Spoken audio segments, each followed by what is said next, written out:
Good evening and welcome. The title of the discussion we're going to have this evening is rather provocatively, The Future of Health When Death Becomes Optional. Now, since no male member of my family has made it beyond 73, this is a subject which is close to my heart. My carotid heart, my heart, which is beginning to pack in slowly. I have a particular interest, I must admit, in intermittent fasting, in calorie restriction, because that is one of the few things that has been actually shown consistently in animal models, at least, to extend life. And we may come across that. We may talk about nutrition as well. I mean, curiously enough, doctors get taught nothing about nutrition. I was taught nothing at medical school. My son was taught nothing. I don't know how well versed you all are in nutrition, but I find that curious because obviously nutrition plays a significant role in how long we live and particularly in how healthy we live. And that may be one of the things we want to talk about as well. How many of us actually want to live to 200 and what would the consequences be? But I think it's time to start, and we're going to be beginning with Dr. Daniel Kraft over here. And Daniel comes from the Singularity University in California. And there they it's a sort of think tank, and they like to address big issues. And there really is nothing bigger than aging, I would have thought. He works in stem cell technology, and he's also a prolific inventor. So let's start. Great. Thanks. So thanks very much. It's terrific to be here in London because, as you can tell from my accent, I was actually born here down the street at Royal Free.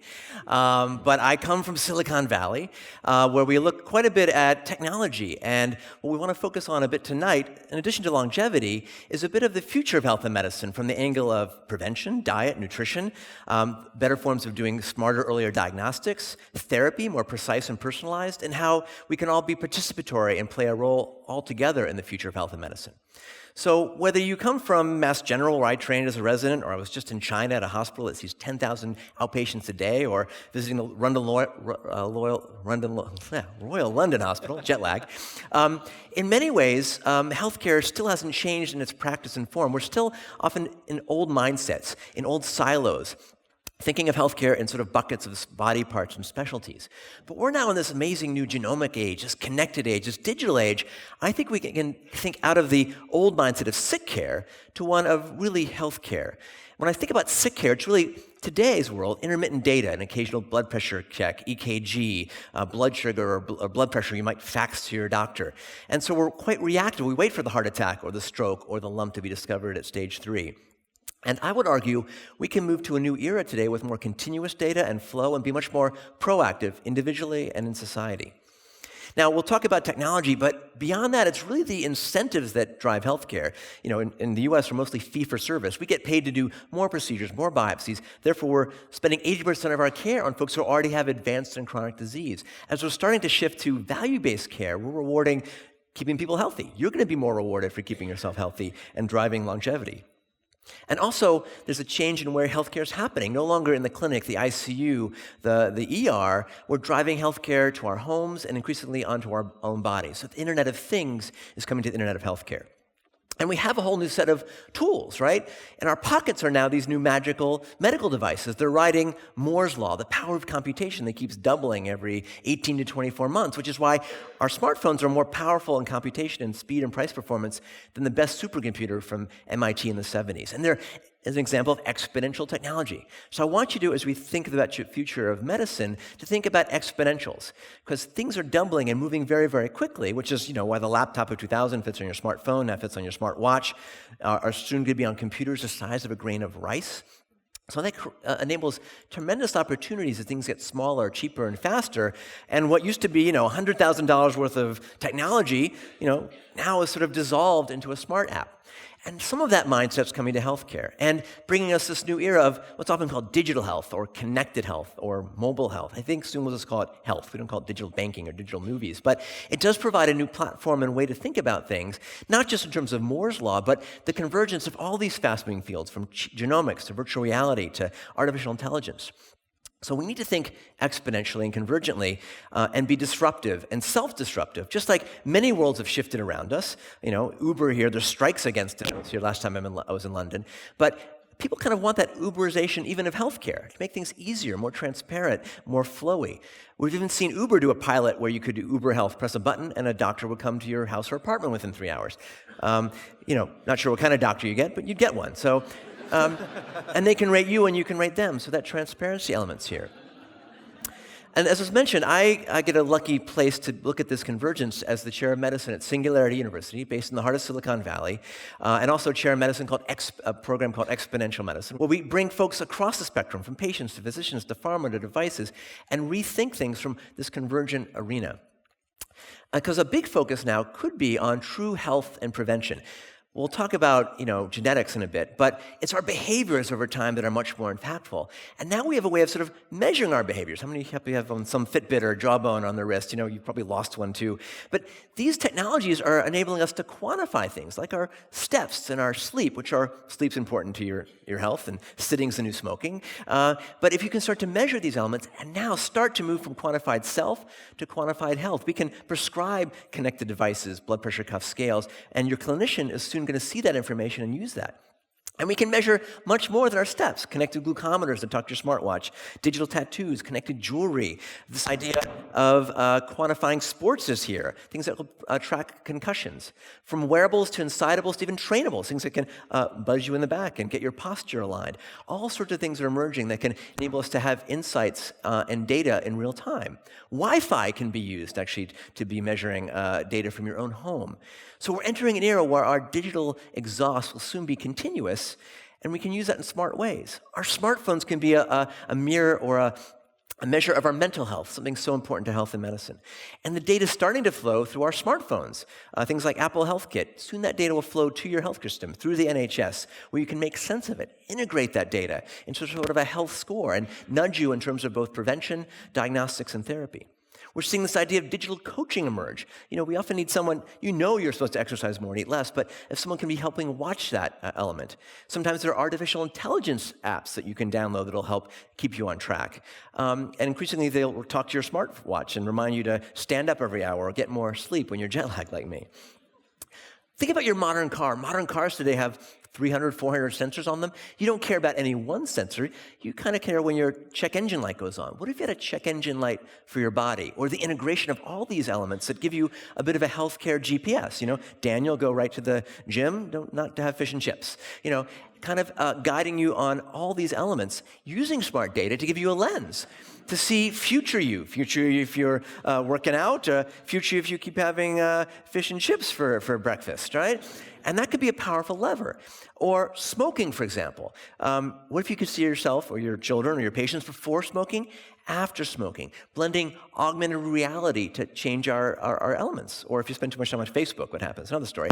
But augmented reality and virtual reality are coming to healthcare, from Google Glass to enable a surgeon, to medical students now who can leverage things like Microsoft HoloLens to learn anatomy collaboratively, to new platforms we're seeing to replace our desktops and our screens, to learning anatomy, to interacting with data in very powerful ways.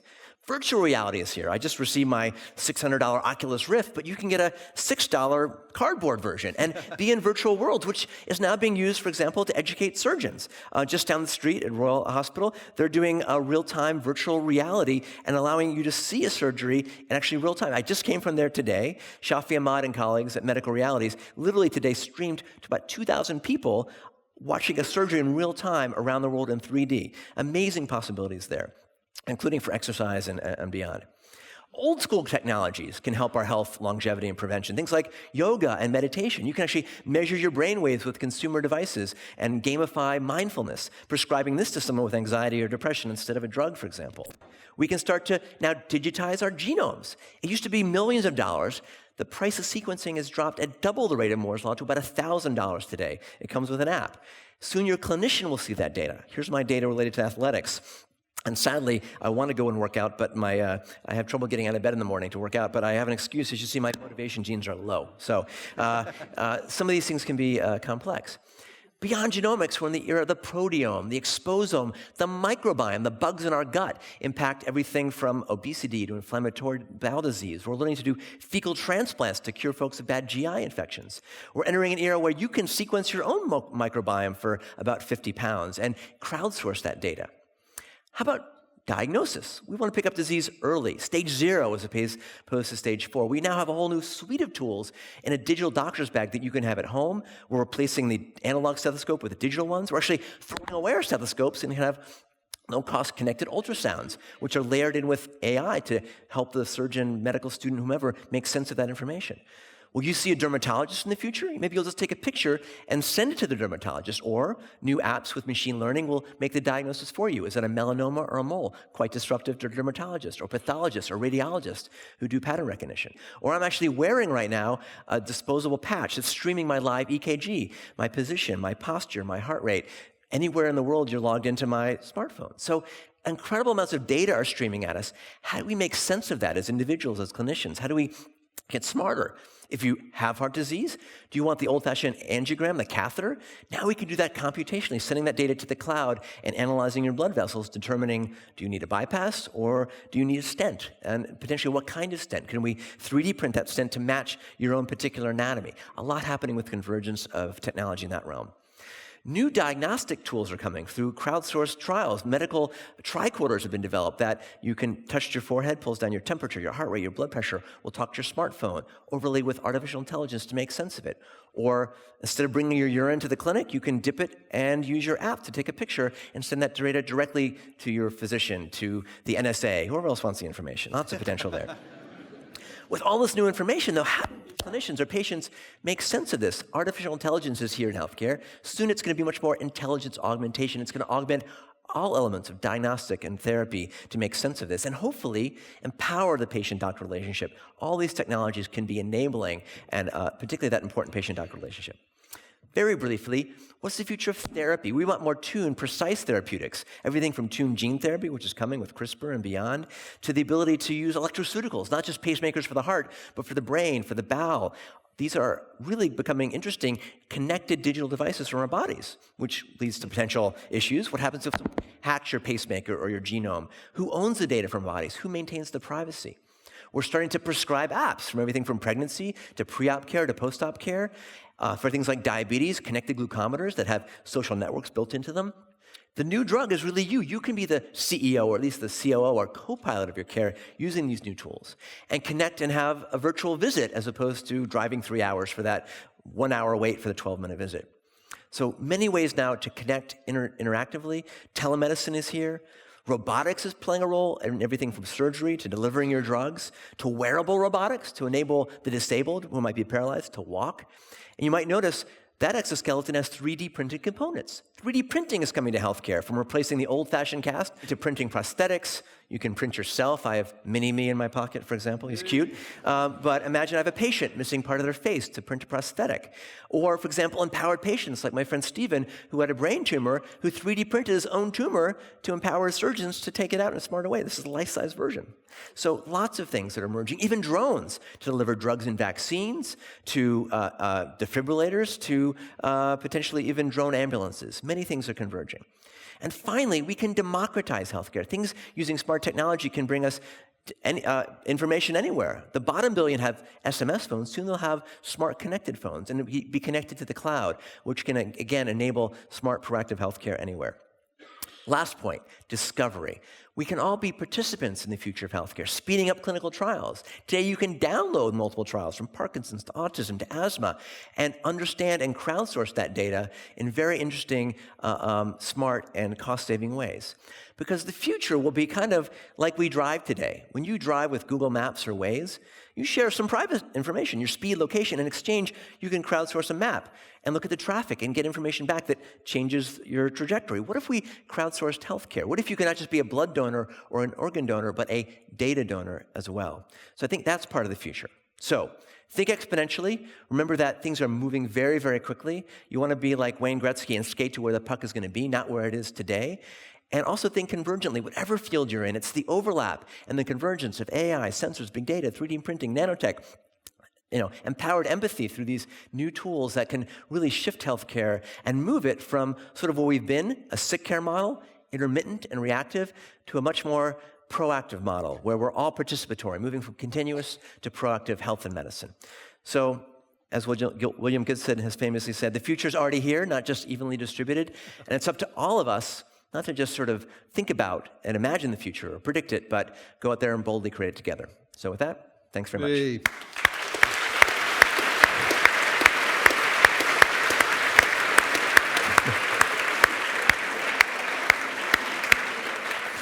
Thank you very much, Daniel. Tony was saying beforehand that until you've seen Daniel in full flow, you haven't lived. So I'm just intrigued because I can see you've got a wristband on. You've got presumably two of them. Who here has digital technology on them that's measuring bits? How many hands up? See if the Brits. If you did this in California, presumably everyone would stick both hands up. Would they? Any of our other participants wearing anything? Afraid not, no. I'm afraid you're amongst a very conservative lot. I must admit, I used to work on a program called Tomorrow's World, so I am both incredibly moved but also deeply skeptical by the things you're talking about, and we'll address that. Tony, what do you think? So I always think it's breathtaking when I hear Daniel talk, and every time I gain new insights. And I've been going over to his sort of conference and event that he organises in San Diego every year for 3 years now, I think. And it's just what I find sometimes in the NHS or in England or in Britain generally is sometimes we just lose that can-do spirit. We have a history in our country. I think we have more Nobel Prize winners per head of the population than any other country on the planet. And yet at delivering that invention into something that is an innovation that's taken up across the world, very often that's done better abroad than it is in this country. And you go to America and you see this, anything's possible, we can do it. And I try to go there just to get an injection of can-do, enthusiasm, and anything's possible to try and bring that back to England. And my batteries run low at about the end of the year, so I go back and get some more. It's who knows what's going to come true in all of this. The thing is, there are so many things out there that are being taken out of the hands of doctors and put into the hands of patients that I think that it's a really exciting time to be alive, a really exciting time to be in medicine, but there's never been a better and more empowered time to be a patient or a citizen moving forward looking at healthcare. Pedro? Well, I'm very impressed with all of the technologies that are being developed, but if I can play devil's advocate, the question to me is, how many people are really going to adopt this technology? California people some of them are very health conscious, but surely people who smoke, they are aware that's bad for them. So are they going to be convinced of stopping smoking by this? Some people don't see that. I remember a bumper sticker I saw in America, where you see these things, which said, "Don't smoke, exercise, eat right, still die." So do you see a lot of people really employing this, people who are not already having a healthy diet or a healthy lifestyle? Well, I think just like with personalized and precision medicine, behavior change and everyone's individual carrots and sticks are quite diverse. And it's not just about giving someone a wearable device and an app that's one size fits all. We need to understand your incentives, whether you want to live to 120 or want to run a marathon at age 90. And so I think part of the potential here is to leverage, you want points, he wants badges, I want dollars, other people are leveraged in new ways. And we may do a Myers-Briggs for behavior change when you're coming to the physician or your nurse practitioner to help wire your prevention or diagnostics or therapy. So part of this is not just these little gadgets, but learning how to leverage that and use it to nudge you in smart ways to hopefully do more prevention. So just like the car insurance companies in the US now, if you're a bad driver, they'll measure your speed with your mobile phone. We're starting to see folks get lower insurance premiums or bonuses if they're joining the gym, walking 10,000 steps, and doing healthier behavior. So the levers are coming. Okay, big who's looking forward to this future then? Who's looking forward to the future where your watch is going to nag you every 15 minutes? And tell you to have a bowel movement and stand up a bit more and things like that. Because apparently with Fitbits, a lot of people buy them and then after about 5 days they give up because the bloody thing's telling them to stand up all the time and go and do this, that, and the other, so they just stick it in the drawer along with the exercise bike and all the other bits of gadgets they bought. Is this not a potential future in which an awful lot of technology gets sold and very little of it gets used? Right. Well, the trick is, again, to make something that matches you. And as more of these things dissolve, into our smartphones, into our Wi-Fi, we're going to have some signals. Your mattress can have a little sensor in it to track your sleep today. So it's going to be somewhat seamless. You're not going to have to recharge something.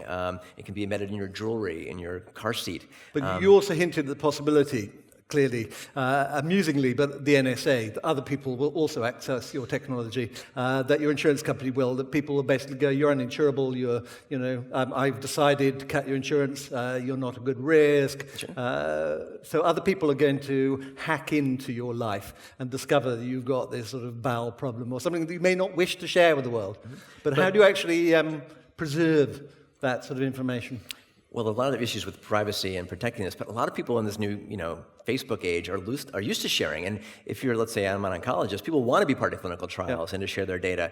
One example is, let's say, Crohn's disease. There's a friend of mine who built something called Chronology. It's sort of a Facebook-type platform for folks with Crohn's, and they can share what works for them, what doesn't work. They can do their own crowdsourced clinical trials. They found out that beer is bad for Crohn's.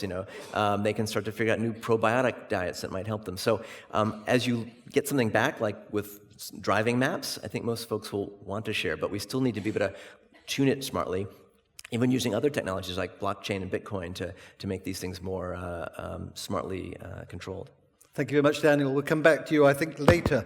I'm moving on now to Professor Tony Young, who is a surgeon and an inventor. So somehow he's managed to fit in the time to develop 4 startup companies. He's also the NHS's National Clinical Director for Innovation, which sounds very sexy. Okay, Tony. Thank you very much.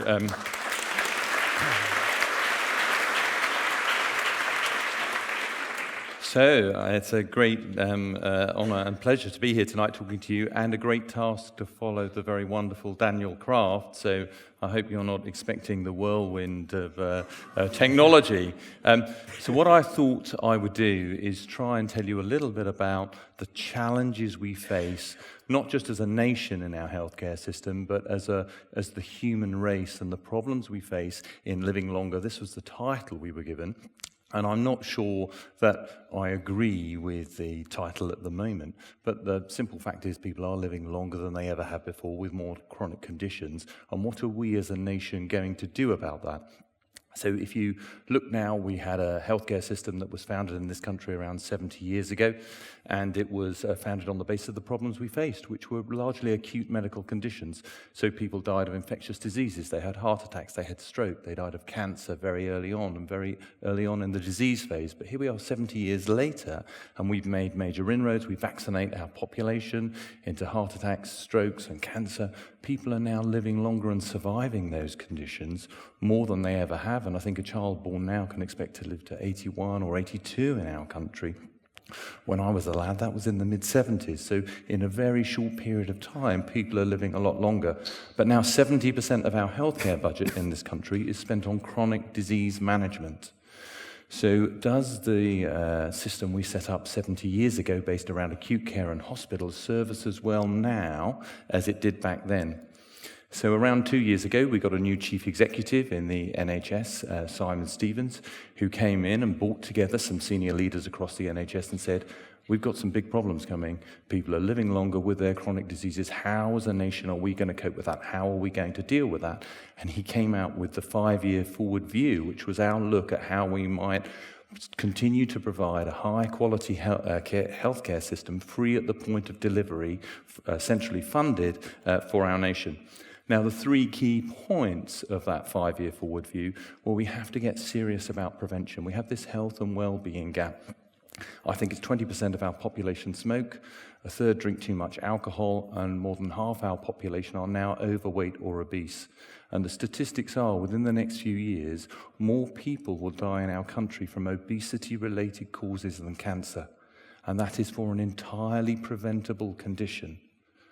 So you're going to see a number of announcements coming out. Some have already come. You've seen a sugar tax coming forward. No longer can we just say we need to get serious about prevention. We have to do something about it. As a nation, as a race on the planet, we have to do something about it. And then there's a care and quality gap. Can we reimagine healthcare? Can we rethink it? Do we need all these acute hospitals when 70% of our healthcare budget at the moment is spent on chronic disease management? Do we need to move care closer to patients in their homes? How are we going to do that? Well, we have our vanguards and our new models of care based around more joined-up working between primary and secondary care, reimagining urgent care, smart care in your home. How can we leverage technology? How can we help you live happier, healthier, longer lives in your homes, in your care homes, and keep you in the environment and in your community? And then lastly, Lord Carter came out with his report in February this year looking at our 30 billion gap that the 5-year forward view identified, and how can we address that? Do we need to always do what we did? Can we do new things better? Very often leveraging technology, you can reduce costs, not increase them. So we faced all those issues with the 5-year forward view, and then this came along, some of which what Daniel has spoken about already, what I call the personalised, democratised healthcare revolution. So doctors, I don't think in the future are going to be the gatekeepers of healthcare as they have been historically moving forward. More and more things are going to be put in the hands of the patients. Now, whether it's all the omics that Daniel's described, or it's this data analytics and digital health and those technology, the advanced technology and artificial intelligence, if you see some of the things companies like Google and others are taking forward at the moment, it's quite impressive. But social networking is having an impact, but our healthcare system needs to be human-focused, not just patient-focused, because patients are already sick. How can we bring people who are well into the design of our new healthcare system and keep them well and encourage them to do so? So I thought I would give you a couple of, there are dozens of examples I could have picked of some of the most amazing things I get to see. So as a little boy, I was always an inventor, and I've made several new medical devices and taken them through in companies. And now NHS England, in my job as the National Clinical Lead for Innovation, the world tends to beat its way to our door to show us the latest, greatest technologies. So I feel like a little lad that's woken up in a toy shop because I get to play and see all these things, although I haven't driven a Formula One car yet. So McLaren, the largest experiment that happens on our planet is a Formula One race. 20 cars on the grid, more than 200 sensors in each car. During the 2 hours of a Formula One Grand Prix, more than 248 terabytes of data are generated. That is broadcast to 10 analytics centers across the world. And during the race, 150,000 live simulations of that mass data set takes place. Now, to give you an idea of the size of that, the largest, I believe the largest library in the world is the National Library of Congress in America, which holds 240 terabytes of data.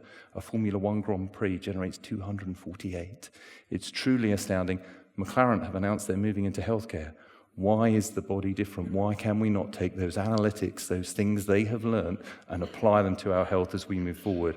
So I think we need to watch this year, because I think there'll be some really exciting announcements coming.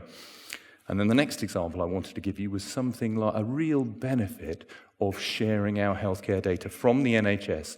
There are some things we can do in this country that no one else across our planet could do.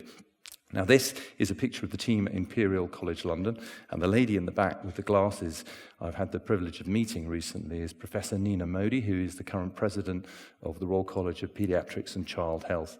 And she, over the last 10 years, with her colleagues and team, have brought together a single electronic patient record for some of our most vulnerable citizens, which are our preterm infants that are born. So in this country, if you go to one of 220 hospitals, your electronic record as a neonate is on one uniform platform. It can be shared across all those units, whether you go to a regional neonatal unit or a local one, or get transferred to the tertiary centre, and your whole record is shared. We have, I think, over 590,000 live electronic records on that at the moment. And every single parent, so far we have 100% of parents in our country of these neonates have agreed not only to share that electronic record between the hospitals and the different units, but also to allow that to be used for research. So rare conditions like necrotizing enterocolitis, where these little neonates need an operation quickly to sort their bowel out, we are now gaining insights how we can better manage that. Breastfeeding, why is it so good in some areas and not so good in others? So we can really use live data sets, and because of fragmented healthcare systems across the rest of the planet, they can't have those insights, they can't gain them. So we've got some real benefits here in this country. And lastly, I couldn't resist, because Daniel talks about lots of technology. What's happened to the doctor's bag over the last 5,000 years of history? Well, if you look back in ancient Egypt 5,000 years ago, you will see a number of drills and saws and chisels and various other things. And then if you look in Arabic texts around 500 years ago in the medieval period, just next to that, It's hardly changed at all what doctors were doing. And then you come to 100 years ago, and we moved things into a nice black bag, and there were sphygmomanometers and other things that had come forward. And then to what is perhaps the modern-day gold standard of what a doctor holds in his bag. But what's the big disruption? What has everything Daniel said, and you'll see some of the tech in this next slide, is this is what's happened. It's no longer, in my view, a doctor's bag. It is a digital patient's kit. Everything, so I'm married to a GP, everything that she carries around with her bag in there is available to you now, largely to connect to your smartphone or something else, whether it's the diagnostic apps or Google's great contact lens, 50 cents a day to transmit your serum glucose to your smartphone continuously. Wow, it's amazing what we could do, all sorts of different things. So that's it. Thank you very much. Thank you.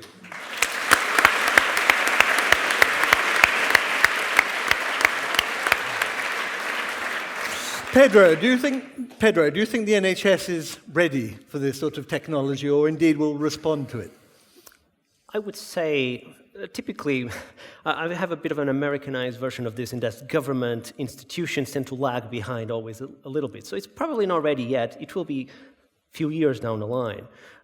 So one of the things, for example, I wonder, coming from a genetics perspective, would be, when are we going to start sequencing the genome of everyone? So a woman goes and gives birth to a hospital, goes home with a baby and with a DVD with the genome sequence, well, probably a little memory stick with it. I do wonder when is that going to happen, because it's technologically possible now already, but how long until we reach that stage?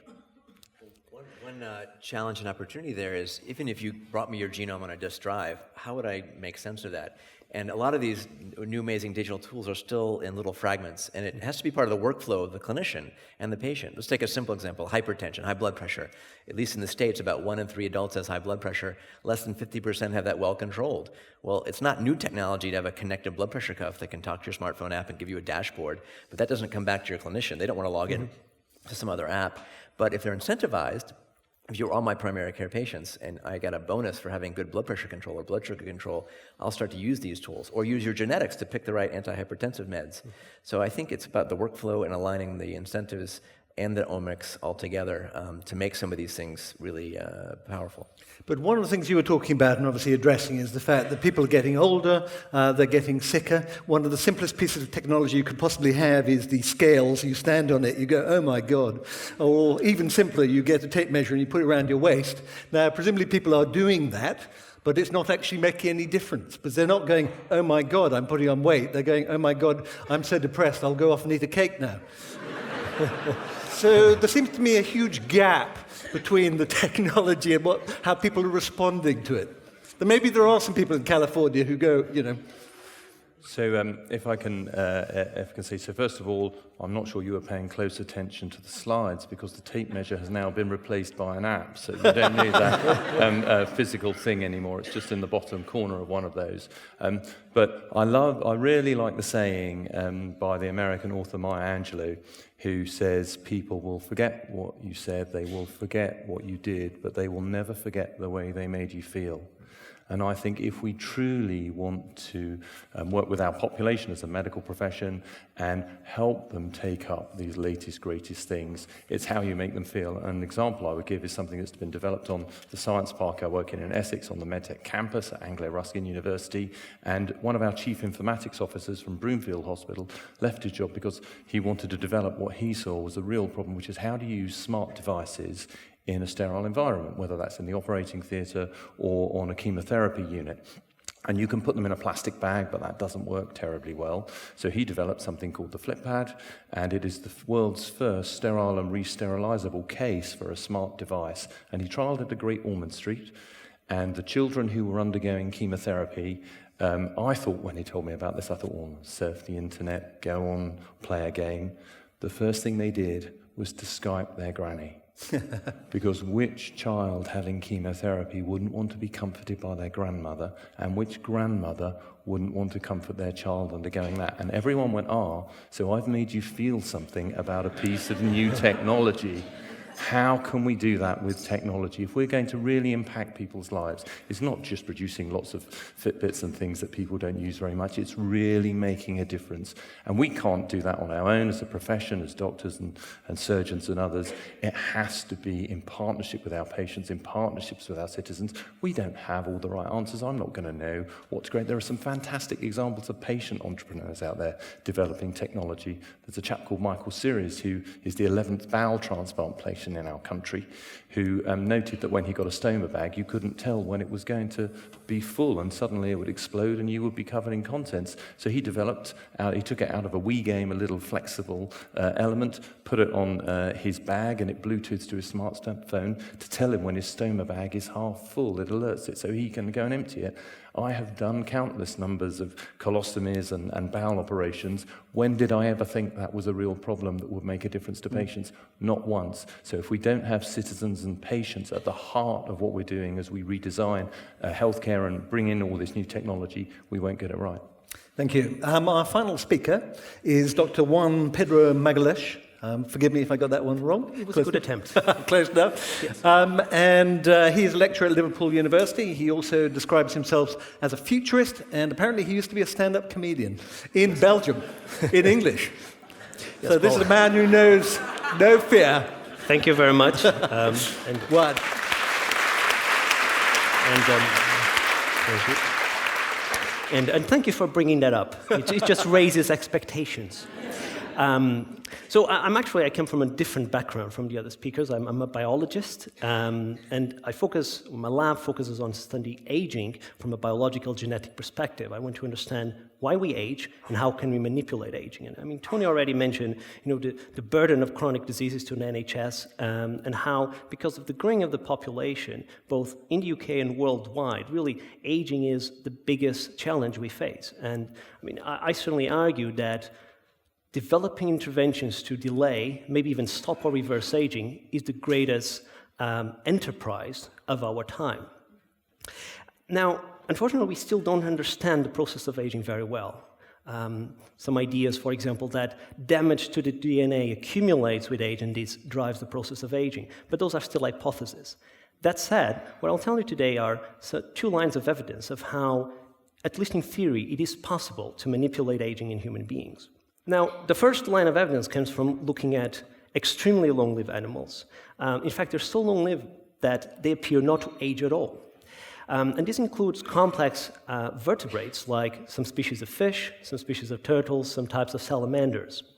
And so what this shows is that natural selection can solve the problem of aging. At the very least, these species age much slower than human beings. Maybe they don't age at all. So aging is neither inevitable nor universal, which makes us think, well, then perhaps we can, at least in theory, also engineer a human species that does not age at all. Although all mammals, as far as we know, age, there's also exceptionally long-lived mammals.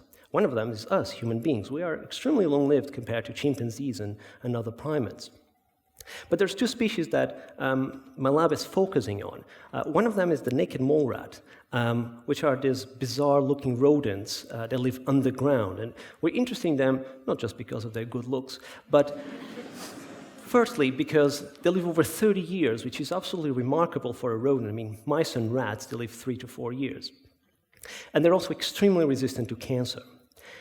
Now, the other species we focus on is the bowhead whale, and these are animals that live in the Arctic waters, and they've been estimated to live over 200 years. And of course, this is in the wild, without the NHS or hospitals or doctors, so they must have mechanisms to protect against diseases, in particular cancer, because if you think of these massive animals, they must have anti-tumor mechanisms that we lack.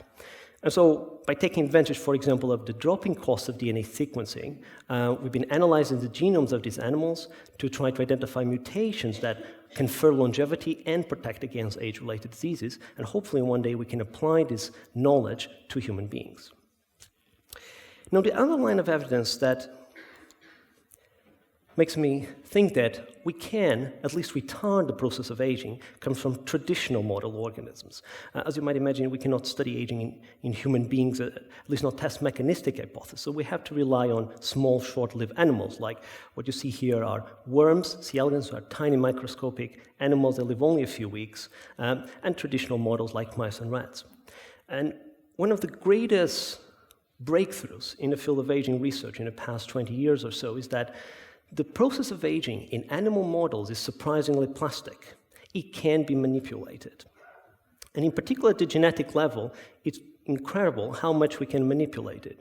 So for example, in worms, we can tweak one single gene amongst the thousands in the genome, and we have worms that live 10 times longer than normal. So if we could apply that to humans, that would mean human beings living over 1,000 years.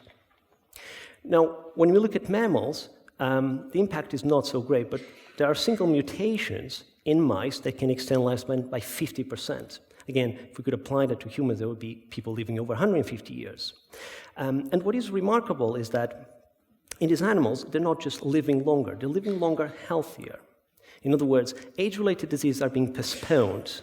The process of aging is being retarded, which is really what we want. We want a 70-year-old with the health of a 50-year-old. And now, of course, we cannot yet apply easily gene therapy and genetic engineer to human beings, but really the way the field is going is in applying this knowledge from mechanisms involved and genes involved in longevity regulation by developing lifestyle, by developing types of diet, and even by developing drugs that retard the process of aging. And there's some examples already. For example, there's a drug called metformin, which is used as an anti-diabetic drug, and that is now, there's a clinical trial for aging being prepared in New York, which would be the first clinical trial for a drug to retard the process of aging. So I'm certainly very optimistic about this potential of longevity drugs, of reaching the public in the coming decades. It's also important to mention the limitations. So for example, one of the most exciting drugs at the moment in the field is rapamycin. And rapamycin extends lifespan very robustly across organisms, across mouse strains, but it extends lifespan about 15-20%. So it's not like the animals are not aging. They are still aging, just age much slower. So that is certainly on the horizon, hopefully for all of us. Thank you very much. Thank you.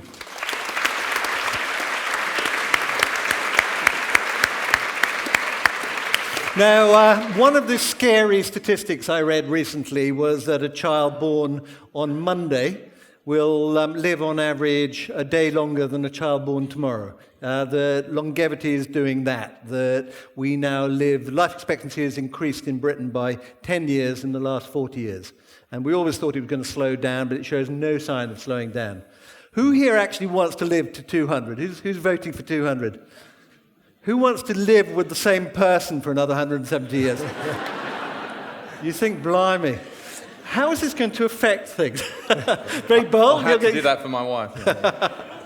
So, what do you see as the sort of social and political and economic consequences of this sort of urge, or if you're not urge, or this thing which is happening, and is that we are living longer, at least we're living longer in the affluent parts of the world? What do you reckon, Dan? Everybody wants to live longer in California, presumably. What do you think?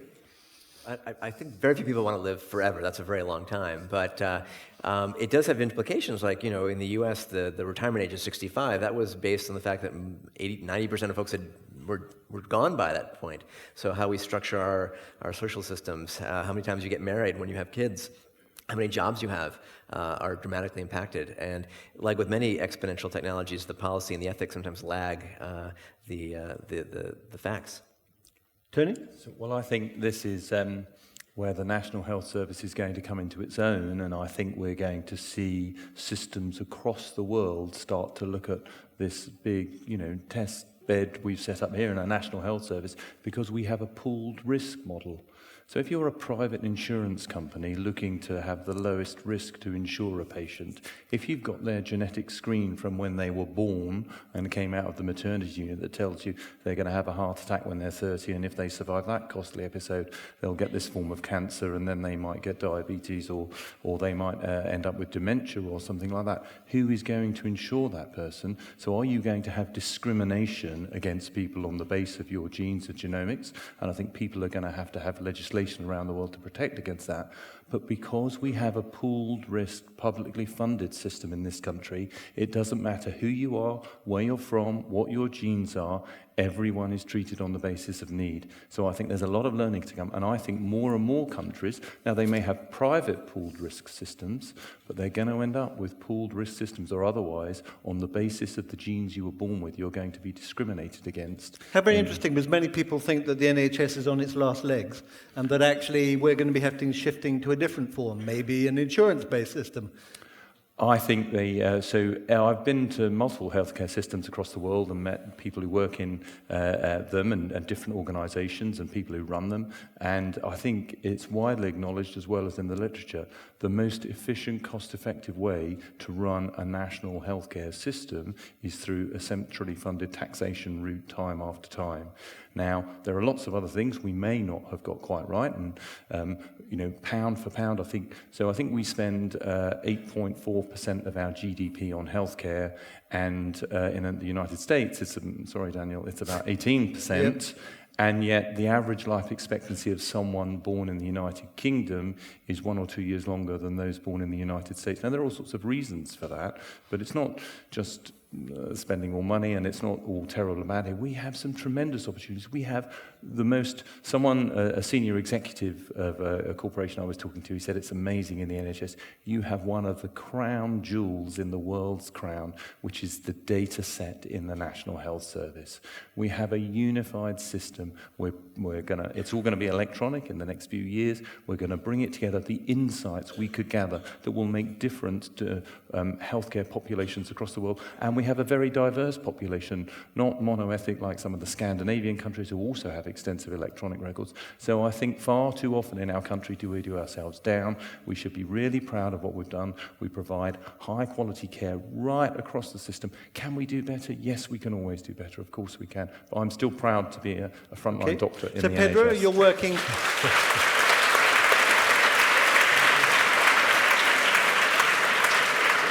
So, Pedro, you genuinely believe that there is a drug out there, or there will soon be a drug out there that could actually slow the aging process? Absolutely. And I mean, one important thing to comment on is that although average lifespan, life expectancy has increased the past centuries even, this is not due to us aging slower now. It's due because we have been targeting a number of individual diseases, and that's why it continues to increase now. And if we could slow down the process of aging, even if slightly, then this would have a massive impact across a number of diseases. It would be great for the NHS because a lot of its costs are actually in elderly individuals. So what you want to extend health span, make people healthier longer, which is good, of course, for all of us, and is also good from a financial perspective.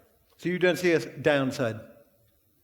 No, I don't think there's a downside in people being healthier for longer. No, I think that's what we want. I mean, I don't think anybody here would like to have Alzheimer's disease. I don't see a lot of hands being raised. So, so people want to be healthy for longer. And from a financial perspective, again, from the NHS perspective, I think it's very good as well. Okay, I think it's probably time to ask the audience what they think. Question. Hello. Thank you very much indeed for all of you. Tony, I do not envy your task. You have got two major problems, in fact, three. The first... You've met my children, have you? I'm sure you're working on them, and I'm sure you know them. And the first one is the culture of the NHS. It's like moving an oil tanker. Secondly, is to do with medical education. I think getting the colleges, when they're educating young doctors, to think about the patient and get the patient involved is paramount. And that is the third thing, is that the quicker you get patients involved in their care, the better and the quicker things will happen. The real problem that has happened was about 4 or 5 years ago. You probably know better than me. I'm sorry to interrupt, but this doesn't sound like a question so much Sorry, as a statement. no, just a quickie, is that the NHS came up with a program called the Expert Patients, and every doctor I know said, I do not want expert patients telling me what to do. You've got to overcome that. Okay, do you think there are a lot of stroppy Brits out there, Dan, who are just going to ignore the technology and basically go, do you think the British are different to the Americans? Stiff up a lip, right? Well, all this needs, again, I didn't want to sound like a technical utopiast. I think these are all tools that can be enabling individuals at different levels and engaging patients with what they are, depending on their age and their culture and their mindset. And you might have a different element between the UK and the US, but a lot of commonalities. I wanted to riff on one other element. If anyone hasn't seen the movie Gattaca for a while, that sort of epitomizes a lot of these emerging challenges in terms of our genetics. And if we can spend some of that money proactively, if you have a high risk of, let's say, diabetes, there's now digital therapeutics that will take pre-diabetics before they become expensive diabetics and turn them around through social networks and behavior change. And again, lower costs for the NHS and Medicare and beyond. I think he was, the gentleman was also hinting at the fear that technology would basically make us more inhuman, that doctors will become more inhuman. Years ago, I watched this wonderful film on Tomorrow's World, and it was about the hospital of the future, the obstetrics, and they basically had a big robot carrying the baby, and the voice said, you will never have to touch your baby for the first 3 years, because the robots will look after it. And this was seen as a good thing in 1956 or thereabouts, whenever this film was made. Is that a risk that technology is just going to, rip the heart out of institutions like the NHS or indeed out of medicine? Is that for me? I don't think so. I think we by and large, we still use technology in ways, I think most of all, that are sensible in ways we use technology. I wouldn't say about the NHS, I'll let Tony answer on that, but I think as individuals and our families, we tend to use sensible about it. So I'm not particularly concerned about it. Okay. Another question over there. Can I Who's just got a mic? make a comment on the last question Yep. quickly? So the gentleman didn't envy me my job. I think I am one of the most privileged people in our country. I think I have one of the best jobs in the planet. I'm a frontline clinician making a difference to patients every day, and I get the chance to try and turn that super tanker you described, or be one of the people that tries to turn it around. And it's not just me that has to do it. As I think it was Theodore Roosevelt said when he gave his Man in the Arena speech, we all have to get up out of our seats, roll our sleeves out, step into the arena, patients, citizens, everyone, if we're going to deliver on the future promise of healthcare for our country. So I'd invite you to come with us and do it.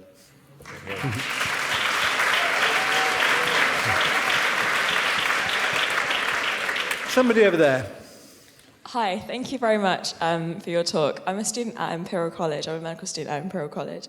And I think it's so exciting, everything that you're talking about, but don't you think that living a good life is about more than just having a healthy body? Isn't it about social conditions, our working conditions, things like that? And when there's so much going on in the world where we can't even provide those basic resources, doesn't it just seem like we should perhaps shift our focus to improving those other aspects of life that are so vital to living a good life, not just your healthy body? Okay, so this is an accusation of narcissism, that essentially that you're just too obsessed with looking good.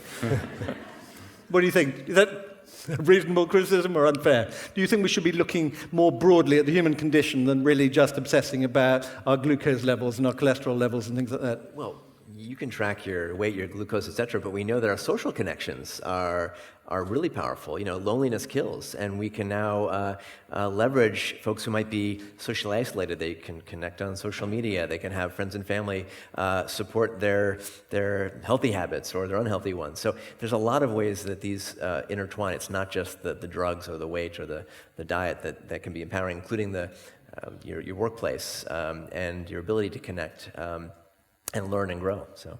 So I would say in response to that, so we've been supporting something that came up from people from the grassroots, an organisation called ESOP, Arts and Entertainment with a Social Purpose, bringing the arts and healthcare together. There are a number of disparate groups going on. One was called Dance to Health, and they found that after you were elderly and you'd had a fall in a hospital, you went through this physiotherapy regime, which was quite intensive and one-to-one and quite expensively delivered, and it worked while you were with the therapist, but not so well after.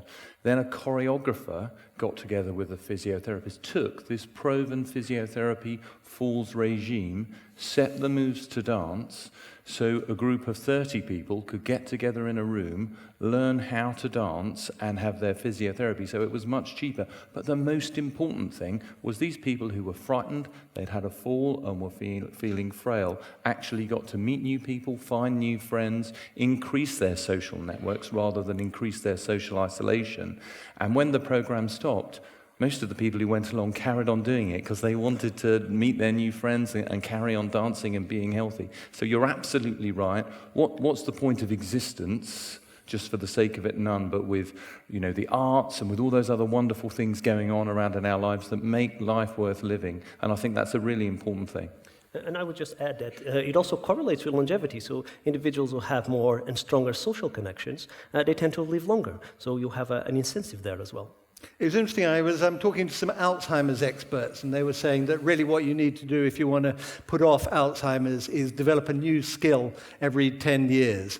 Ballroom dancing, stand-up comedian, whatever it might be. So you just need to try and challenge yourself, and ideally it should be a social activity, which is why apparently dancing is really good. The other thing is taking up painting, lifestyle painting, because you have to stand for quite a long period of time, and take criticism.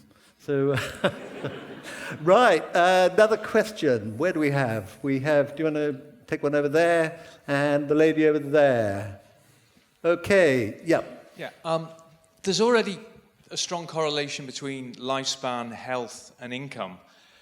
Are the sort of technologies you're talking about likely to weaken that through a sort of democratization, Moore's Law plus?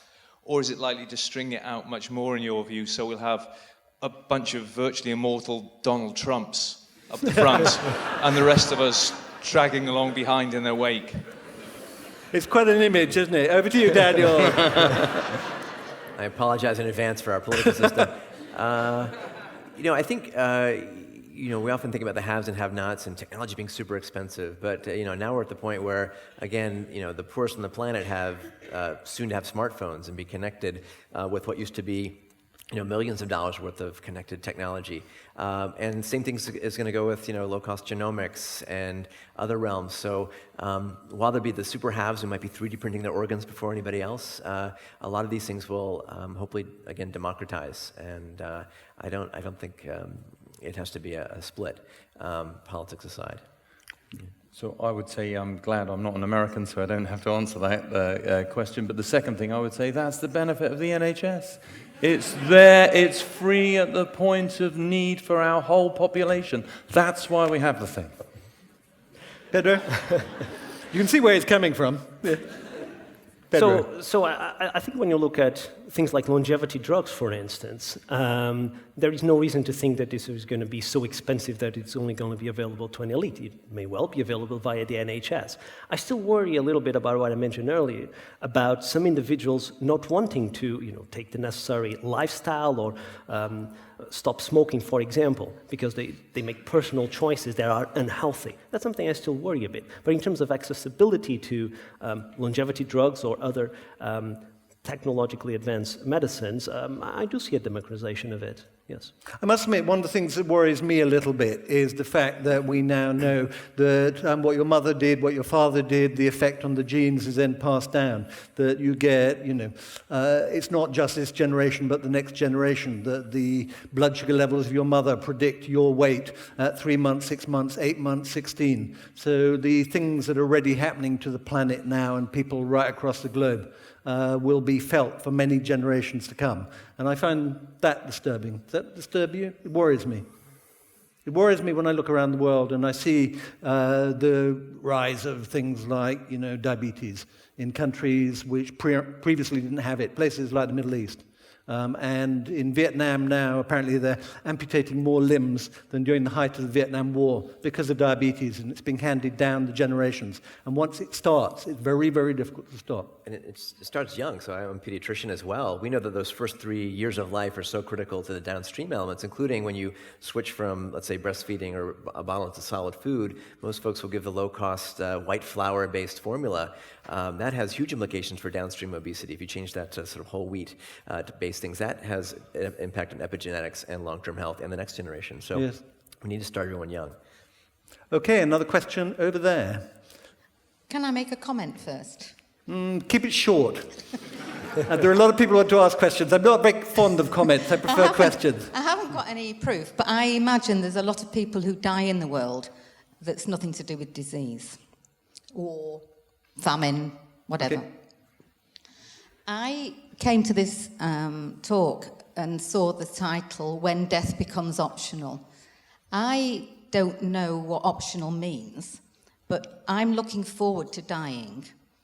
And I wonder whether anybody else is. And because we haven't got the cards that we normally have with these debates, where we can cut them off and say, I want this and I'd prefer that, I'd love to know how many people, and particularly with the panel, put it to the audience. who wants to die. Who wants to without... die? Not necessarily this evening, but sometime reasonably soon.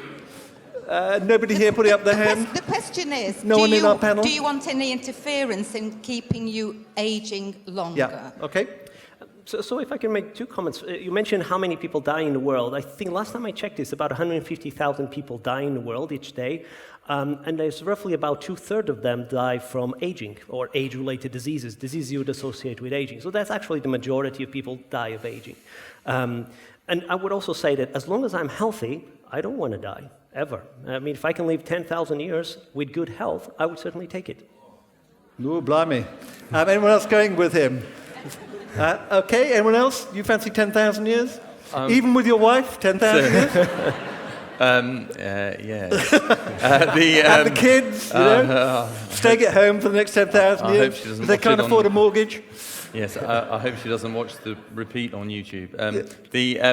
So I think rather than saying I don't want to die, what I would rather say, and it's a conversation, so I'm as well as being a urologist looking after benign disease, I'm a cancer surgeon too, and it is my routine practice to talk about planning a good death with patients.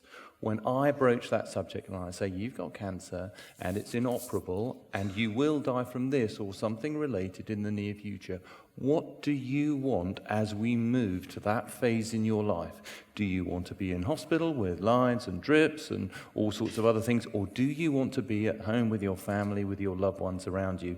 And I think sometimes the medical profession in England, I can't speak for the United States, haven't been as good as we could have been with having, I think increasingly we are now, and I do it routinely. And I think it's unheard of 20 years ago for surgeons to be discussing with their patients, what do you want? What matters to you? Not what's the matter with you, but what matters to you? How can I make a difference to you? So I would say I want to have a good death and plan a good death. I don't know I want to go yet. Daniel, how long are you planning on living for then? And are you looking forward to your death? I'd like to get to the 120 and live well with a health span, and then 120 being the new 50. But a lot of this is even how do we measure aging? It's not just your chronological age. We all know people who don't act their age or are 80 but seem 60, or 30-year-olds or the other way around. Yeah, and is it just your wrinkles or your telomeres or your kidney function? So I think we need new ways to measure these elements. It's hard to do clinical trials, whether it's on metformin or others, and be around to publish it.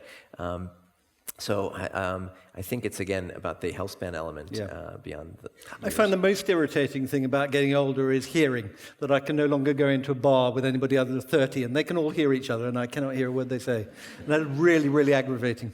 And I used to make television programs in which I pumped up the music, and people used to write in and complain, and now I understand that I'm bashing the television set as well. Another question.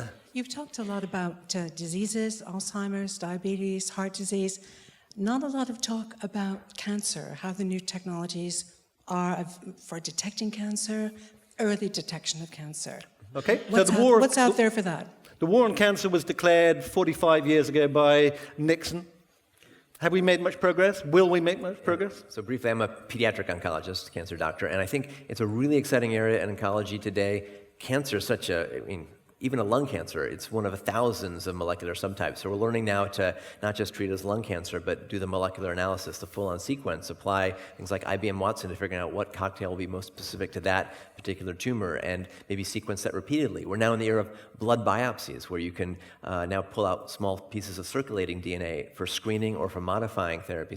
And now the immunotherapies are coming onto board. So I don't think we're going to cure cancer because it's so heterogeneous, but many are going to change dramatically, particularly if we can pick them up again early. Right. And so the colonoscopy and the mammography, I think, may go away, and you may get every 6 months a little finger prick, and we're going to take your proteome and see what fingerprint you have and pick up things much, much earlier. Okay, so who here has had a colonoscopy? Yay! It is probably, if you worry about processed meat, then frankly, you're much better off having a colonoscopy than worrying about the amount of bacon you eat. You're too young. Another question, please. Right, who's got a microphone? Can we go up in the balcony? Girl on the balcony. Hello, person on the balcony. Hey, not a girl. Hello, thank you. Thank you very much for a great talk. So yeah, like the lady there, I focused very much on the tagline. I was hoping after I paid my £30 I'd be able to opt out of death, but that doesn't sound like I've got that guarantee. But you did mention right at the beginning about calorie restriction. So to what extent is that working? Is there any other evidence or any other suggestions that you've got that we can, before we do ingestibles or anything else, that we can actually, with our current diet or anything else, extend? And my second question, you can decide to take one or both or neither, is to you, Tony. In America, 27% of people would like to fire their boss. Are you one of them? Like to fire Pedro, I think you might take on the calorie restriction. I'll comment on the calorie restriction aspect. So calorie restriction, that is restricting the amount of diets you take, keeping other nutrients healthy, has been shown to extend lifespan across model organisms. Having said that, so for example, there are ongoing studies in rhesus monkeys that suggest health benefits, for example, at the level of cancer. So animals, rhesus monkeys take under caloric restriction have a much lower cancer incidence. Whether they live longer or not, it's more debatable. I think a lot depends on what you consider a normal diet. My take would be that if you already have a healthy or relatively healthy diet, caloric restriction is unlikely to have great health benefits for you. And people have asked me, do I do caloric restriction? I've never tried caloric restriction. I never done caloric restriction. And I would only do it if I had, or I would only consider it if I had cancer. But that's, of course, a personal perspective. Yeah, who wants to live to 100 if you're hungry and cranky the whole time? Right? There are actually quite a few people called cronies, calorie restrictions on optimal nutrition. The trouble is we're not going to know for about another 100 years whether it's worked. Well, because nutrition, actually, we talked a bit about this before, there's all these fad diets, it's hard to know which one really works or not. We're going to hopefully enter an era of, personalized tuned diets based on your microbiome, your age, other elements, and you may take a milkshake every day with your right mix. Or to stimulate what calorie restriction might do, which is activating certain genes which might affect the biological clock. So I think there's a lot to do with nutrition in many ways. But I think one of the interesting challenges is going to be to the randomized controlled trial, because that's been the gold standard until now. We get half of you and the other half, and we give you a drug, say for cancer, and maybe 60% of you get better compared to the placebo group. But the reality is there may be a subsection over there who do fantastically well on this drug, but on average, statistically, it didn't work, so the drug gets chucked out. Do you think there is kind of going to be a future where we are much better at selecting sort of, as you say, diet, drugs, or things like that, making truly personalized medicine? So to get to personalized medicine, it's not just our genome or microbiome or our digital data, it's integrating it all together. And we're starting to see companies like Craig Venter, who's one of the first to sequence the genome, have a company called Human Longevity Incorporated, or Lee Hood with a company called Aravale, where for a lot of money today, you can get sequenced, MRI, microbiome, etc. And we're starting to mash up these data sets and be able to look at them and pick up disease early, tune behavior, manage therapy. So again, it's going to be an integration of a lot of these elements that will help move the needle. And do you both want to know? Would you like to know everything there is to know about yourselves? I think if you can intervene to do so, if you can be informed, so you can tell someone, and I think medicine sometimes in the past perhaps has been too paternalistic, where telling people what they should do rather than informing them and giving them that information in the way they understand. One of the questioners earlier asked about, have we got the right sort of doctors? Are they involving their patients and how they speak to them? So I think if we can relay things in a way that patients understand and can see the benefits of that, I think they will want to be involved. But having knowledge for knowledge's sake is not necessarily, I think, a worthwhile thing to have. If you can do something about it, then I think that's something. And I think the questioner before said, raised a question. I think he was a single man because he asked me if I wanted to sack my boss, and my wife wouldn't be very happy with me sacking her. So, Pedro, do you want to know everything there is to know? I mean, if you had a risk of dementia, would you want to know? Oh, absolutely. I've done genetic testing myself. I haven't sequenced my genome, but I've done, it's a company called 23andMe that does genotyping. It looks at genetic variants that will predispose you to particular diseases. So I've done that. Hasn't radically changed my perspective. There wasn't any disease that I thought, I need to change my lifestyle because of it. But I've done it, absolutely. But because things like dementia and Alzheimer's are one of the scourges of aging, there are now brain scans that can pick up who's going to get Alzheimer's, let's say 10 years later. There's blood-based biomarkers, there's eye tracking tests. Now the question, can you do something about that? Now many of us might take statins if you have a high cholesterol level for heart disease. We're going to enter an era where some of these new drugs can stop and reverse plaques in your brain. And if you know 10 years early, before you get any symptoms, that will be something you can do something about. Okay, another question. Who's got the microphone? Lots of questions. Eeny, meeny, miny, moe, down here. And could you just, yes please. Short questions. We like short questions. I'll try. Okay, so I understand that all the technology and everything is very exciting and we want to use all of it as much as possible, but I feel that we're kind of forgetting that human touch is very important in the process of healing. And how do you think that we can build systems that can incorporate both? Okay, is it possible to have the technology, to have the love and afford it all? Well, we know human touch is important. Even children in neonatal intensive care units, if you touch them more, they survive and thrive better. I think we can have some digital touches. If I'm your physician and I don't see you for a month, but I can give you little nudges, or you can program empathy. I mean, these feedback loops, there's a company in San Francisco called Health Loop. When you go home from a knee surgery or a hip implant, it'll check in on you. And if you're starting to fall off the wagon, it'll have you called by the nurse. So we can enhance some of those Do you see elements. robots coming along and giving you a hug? Well, or a robot physician coming along and, telepresence robots are here. We talk about aging. No one wants to be in a nursing home. We want to age in place, in a sense, and we're seeing robotics come to the home to, pick up your socks and do your floors and help you if you might fall. So robotics is coming really fast in many worlds. Just look at self-driving cars. I mean, the elderly who can't get around can jump in a self-driving Uber pretty soon and get where they want to go. Okay, so do you see robots, touchy-feely robots, coming in, laying a hand on your knee and going, how are you?